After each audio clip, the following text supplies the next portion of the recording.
welcome to our third lesson on personality and work. I appreciate the individual feedbacks and questions from some of us. I believe by now most of us, if not all of us, understand ourselves and our colleagues better, and some of those things that used to make us annoyed can now become a reason to laugh instead. For example, recently a lady narrated to us how she lost many school friends when she started working in a business environment. When she came back home, she could not pick a call from a friend. She had had enough of people during the day and just needed to be alone to rejuvenate. Of course, they thought she didn't want anything to do with them again now that she was working, but that was very far from the point. Today, we are going to look at the abuse of personalities in the workplace. The abuse of personalities in the workplace.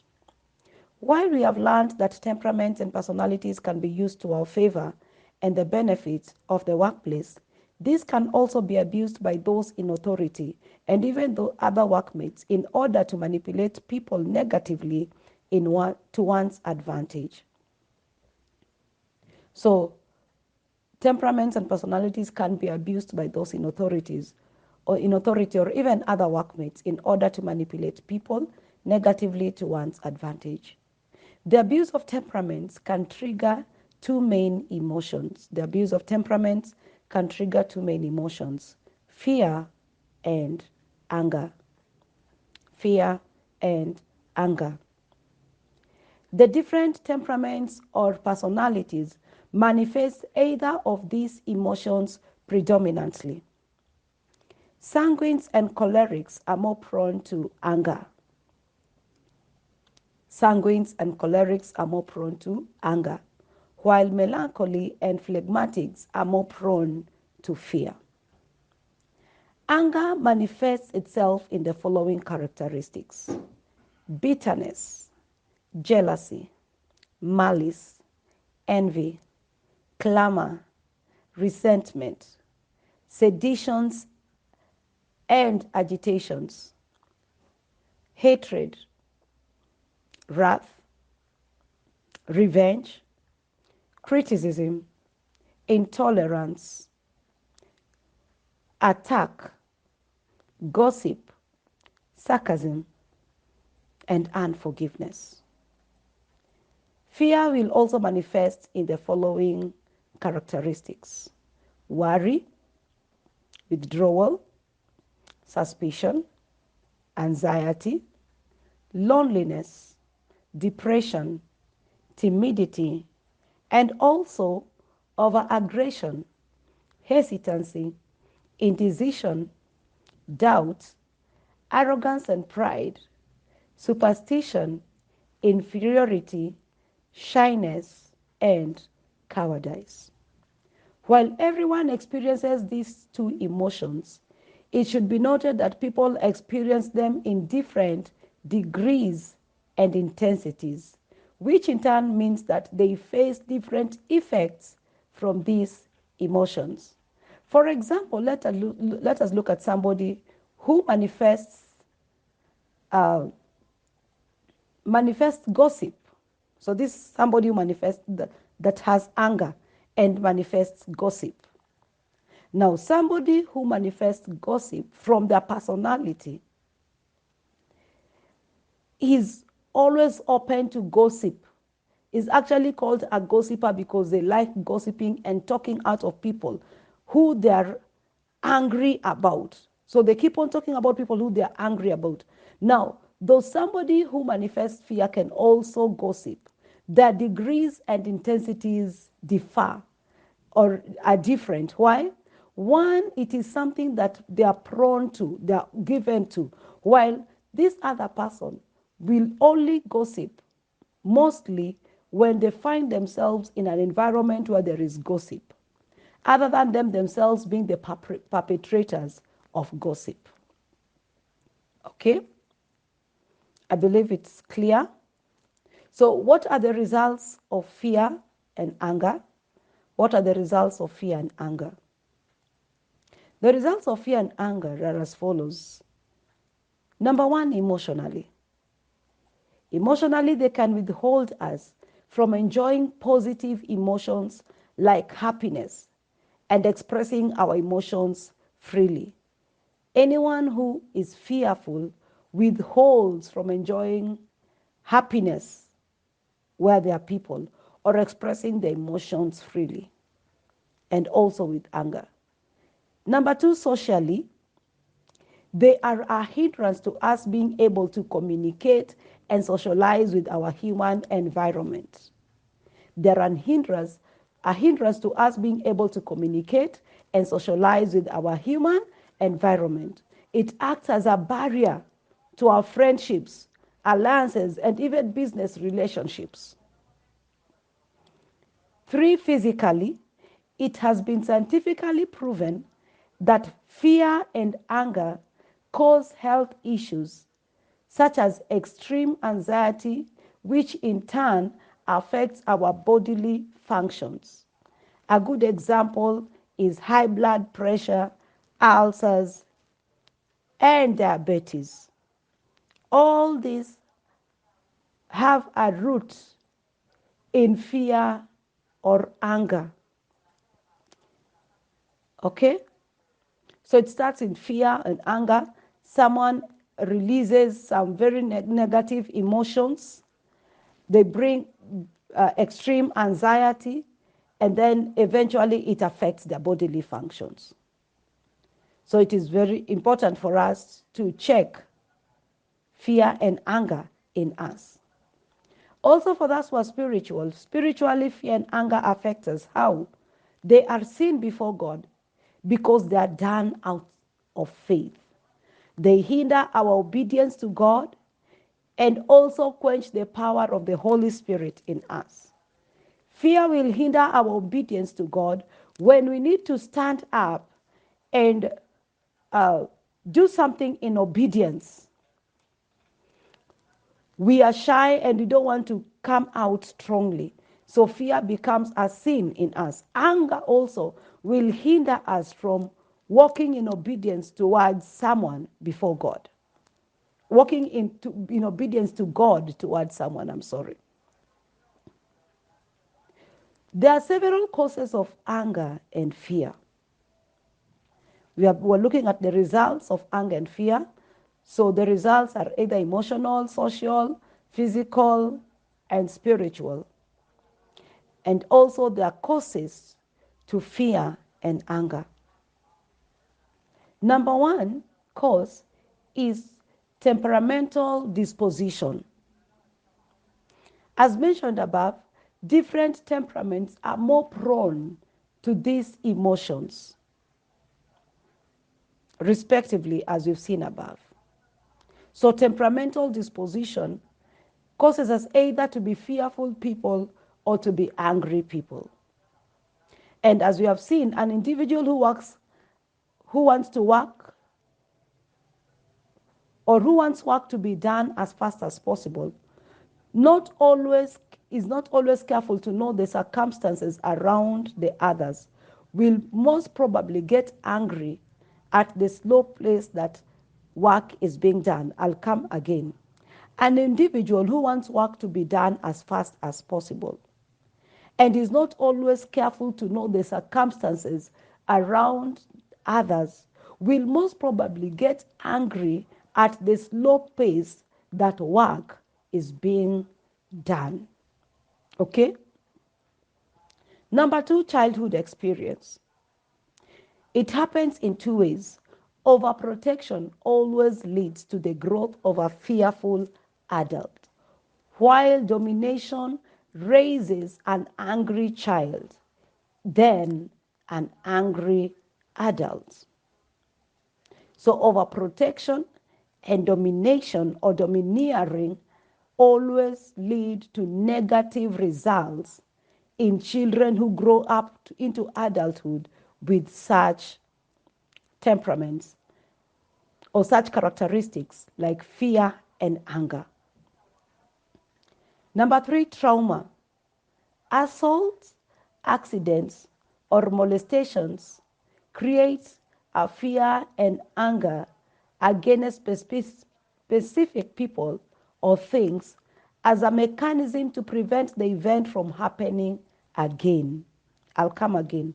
Assault, accidents, or molestations create a fear and anger against specific things or people as a mechanism to prevent the event from happening again. I'll give you the example of what we call wounded lions. Wounded lions. When a poacher wounds a lion and leaves the lion bleeding and in pain, when a veterinary officer sees the lion in pain and wants to heal this lion, when he approaches this lion, most probably the lion will react with fear or anger and want to attack this person who is coming to help them. In the same way, when we face some things early in life like molestation or assaults, they create in us a fear and an anger against people or against specific things, because we don't want to experience the same event again. Number 4, cause of fear and anger is negative thought patterns. Negative thought patterns. Our thought patterns give birth to the emotions we have per time. Positive thought patterns produce positive emotions, and negative thought patterns produce negative emotions. So if you are in a place that you're always receiving negative thought patterns, or you're feeding yourself negative thought patterns, oh, I cannot make it, oh, I am not good in this, oh, you know me, and all that negative thought patterns. When it comes for you to perform, definitely will not perform because you fed yourself with, no, I cannot make it, I'm not good with this. But if you go out and tell yourself, I am good in this, and you're a Christian, you say, I can do all things through Christ who gives me strength. Given an opportunity to act in a certain position, you will come out strong. Why? Your thought patterns are right. So our negative thought patterns will always drive us either towards fear or anger towards people. So let us deal with any negative thought patterns that we could be harboring in us. Number 5, lack of faith. Lack of faith. This one goes for the spiritual people. Our lack of faith in God and his character gives birth to fear and anger. Fear that he could fail us, and anger that he has failed us. So some of us could be fearful that, oh, we don't know if God will help us in this. We don't know if God will pull us through this. And anger that in the past he has failed us. So if he has failed us in the past, even this time around, he will still fail us. So lack of faith. The force of habit is the 6th cause of fear and anger. The force of habit. As humans, we gravitate towards emotions that are most natural and what we are most used to. As humans, we gravitate towards emotions that are most natural and what we are most used to. So if you're most used to fearing, you have made fear a habit, then most cases you are going to exhibit shyness, inferiority, indecision, timidity, because you have made it a habit. So you tend to bend towards that.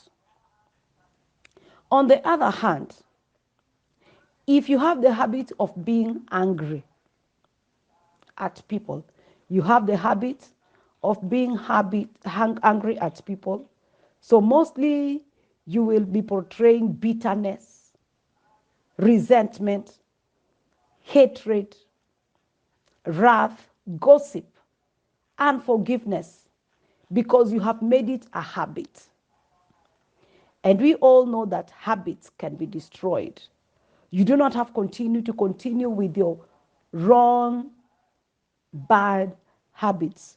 We can always work to remove those bad habits and feed ourselves with good habits. So you don't have to gravitate towards those emotions all the time.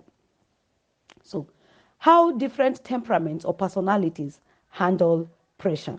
How do different temperaments or personalities handle pressure? Remember again, we are talking about this from its pure form predominantly.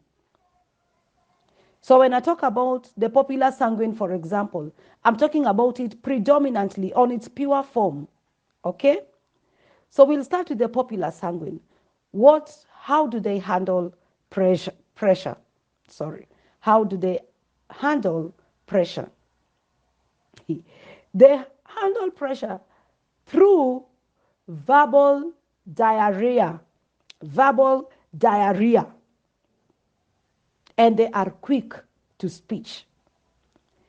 More aggressive individuals scream to intimidate others and mask the pressure they are facing, blaming others for their mistakes in order to shield their ego, crying while apologizing.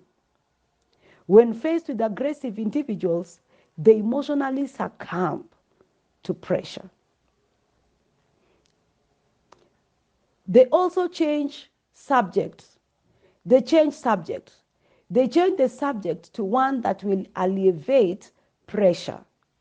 Remember, these people, they don't like pressure, so they will change the subject to one that is more comfortable for them. The popular sanguine also uses humor. It helps them to ease pressure off themselves. So if you have a friend who is a popular sanguine, at times when they are annoyed, instead of crying, some of them will use humor. Instead of reacting, they will use humor. This helps them to ease pressure off themselves. Number 2 is a powerful choleric. How do they deal with pressure? These ones, they thrive under pressure until their bodies give way with different physical and health adversities, such as high blood pressure or ulcers. They get depressed when a project fails. This is a form of mental pressure. They refuse to give up. This can be both positive and negative. They don't know when to quit. They are impatient and pressure others who work under them in order to alleviate pressure from themselves. That's the powerful choleric for you. Number 3, we have the perfect melancholy. They suffer intensified pressure because of their perfectionist standards. They're highly inflexible. This is because they need to have everything perfect and on schedule. They can eliminate fun by putting pressure on things that do not need pressure.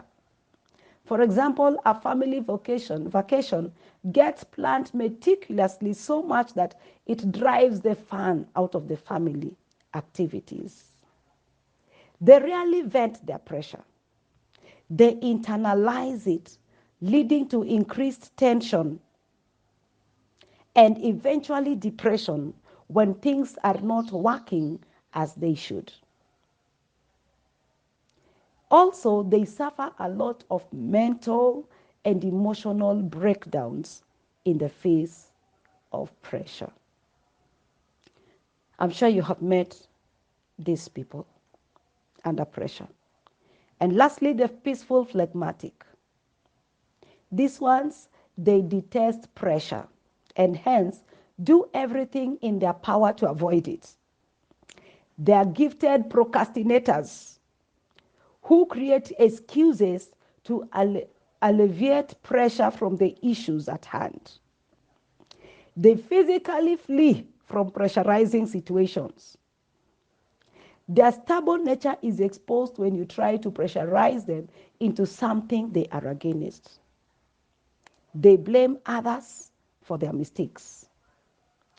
They can succumb to pressure. They can succumb to pressure to please people that they love. So, in conclusion,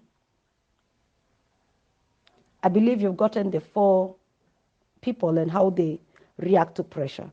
So, in conclusion, we are gravitated or disposed towards, are we gravitated or disposed towards fear or anger? Are we gravitated or disposed towards fear or anger? What are the causes of these emotions? These are questions we should ask ourselves. And now that we know, can we be more conscious of them and mind about the people who we interact with on a daily basis, so that we don't push them towards anger and fear, but towards stable emotions that will bring the best out of them? Remember, do your best to make your workplace, your home, or wherever you find yourself a conducive place for everyone to feel comfortable and, at the very best, loved and happy. Understand yourself and take time to understand others, and make the place you are part time a conducive place for everyone to feel comfortable and, at the very best, loved and happy. Thank you. This is your Coach Grace. Looking forward to seeing you next time. God bless you.